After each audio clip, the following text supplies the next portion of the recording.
ஆனால் முஸ்லிம்கள் எல்லாரும் மிகப்பெரும் ஏழ்மையில் இருந்தார்கள்.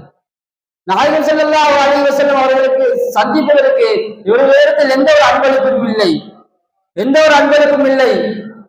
எவ்வாறு கொடுக்கலாம் என்பதா யோசிக்கும் பொழுது தன்னுடைய மகனை பார்க்கிறார்கள். அனஸ் ரலியல்லாஹு அன்ஹு அவர்களை நாயகம் ஸல்லல்லாஹு அலைஹி வஸல்லம் அவர்களுக்கு சென்று, என்னுடைய மகனை உங்களுக்கு நான் அன்பளிப்பாக தருகிறேன், இவர்களை நீங்கள் வேலைகளுக்கு பயன்படுத்திக் கொள்ளுங்கள் என்பதாக அனஸ் ரலியல்லாஹு அன்ஹு அவர்களை ரசூல் ஸல்லல்லாஹு அலைஹி வஸல்லம் அவர்களுக்கு அன்பளிப்பாக கொடுத்து விடுகிறார்கள்.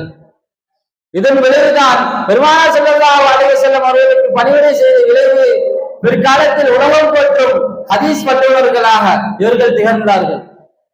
அது மட்டுமில்ல, இவர்கள் குர்ஆன் ஷரீஃபில் அதிக மனனம் செய்வதோராக இருந்தார்கள். பெருமானார் ஸல்லல்லாஹு அலைஹி வஸல்லம் அவர்களுக்கு